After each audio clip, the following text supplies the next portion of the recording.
Hi everyone, and welcome back to my channel. I finally have the third and final installment of my Mushroom Junk Journal series for you today. I will be talking about how I make the dangles on the spines of my journals.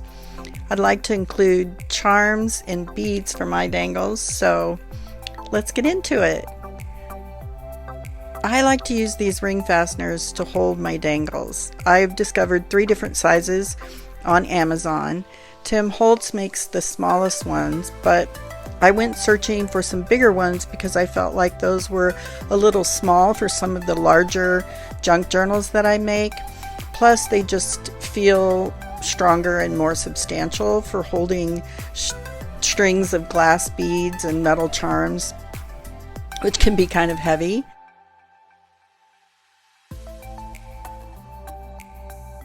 Plus, this larger size just fits with the spines that I make, because I tend to have a bit larger spine because I like to fit a lot of stuff into my junk journals.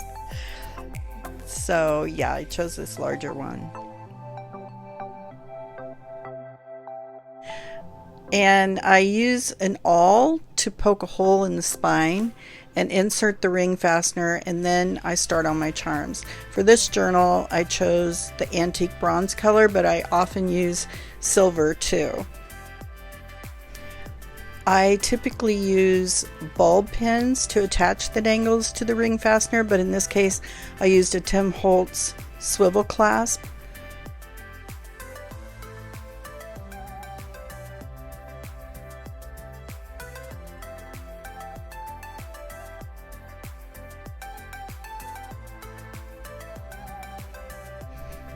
I spent quite a bit of time collecting these charms from a variety of sources, but mostly from Amazon and AliExpress. And over the course of literally years, I've been collecting charms and glass beads. And for this mushroom journal, I really searched for mushrooms, of course, and forest animals, and also some fairy tale charms too. I measured out the length that I need of the chain, and then I use jump rings to attach the charms.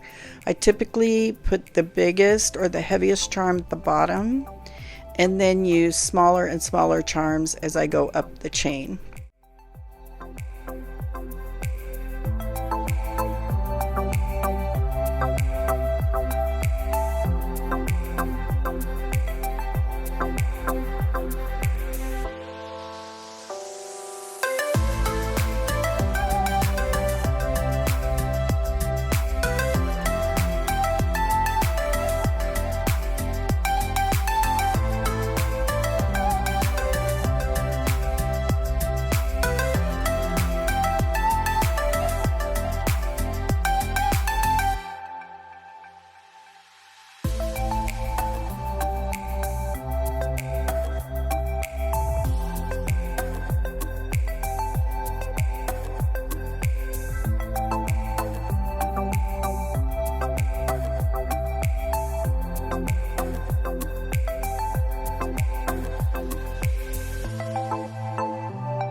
I measure out how much room I need to not overlap the charm with the one below it, and then I add the charm.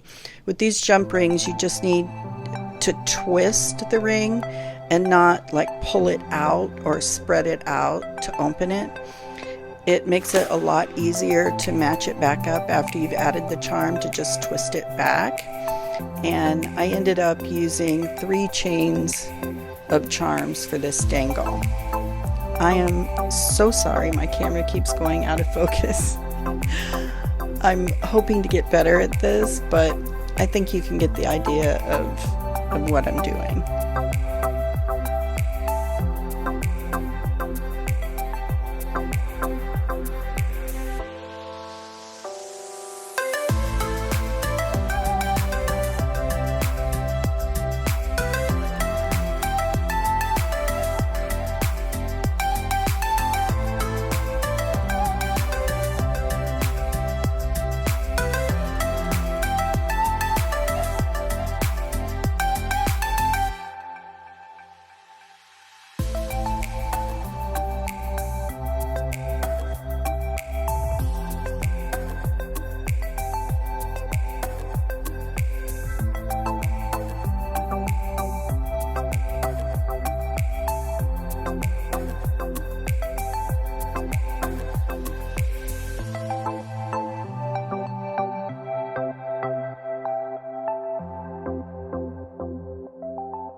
For the beads, I like to use a 49 strand beading wire because it's so strong. There's many different sizes you can use, but I have had the thinner ones and I've had those break before, so now I just always use the 49 strand. They're thicker, and there are some seed beads that are too small to use, but I just work around that. A lot of times one seed bead might not fit through, but another one will, so I just keep trying until I find one that works.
When I reach the length that I want it to be, I add a little clamshell collet. I don't know if it's collet or callet. I should look that up. Anyway, then I add a crimp bead over that, and I use the needle nose pliers to crimp the bead to hold it.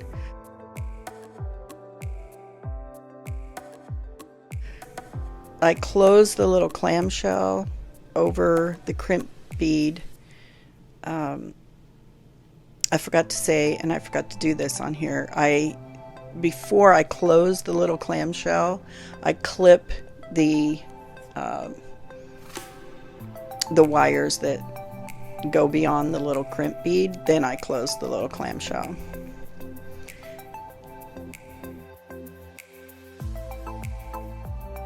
I have always loved charms. When I was a kid, my mom got charm bracelets for all of us, and for every holiday and on every vacation, my sisters and my mom and I would get charms for our bracelets, and I just loved them. My mom had little interactive charms. She even had one that was like the little old lady in the shoe, and it opened up, and there at the sole of the shoe, inside the sole of the shoe, there was the mom and the little kids. It was so cute, and they were just magical to me. So collecting these charms and making these dangles are just really so much fun for me, and I love seeing them on the spines of my journals. It just brings me joy. It just makes me so happy. This mushroom journal was so much fun to make. I hope you enjoyed this series on how I made this mushroom journal, and I want to thank you so much for watching my videos. I promise that I'm going to really try and make regular videos, and if there's anything that you want to see, please let me know, and I will try to do that. So until the next time, so long.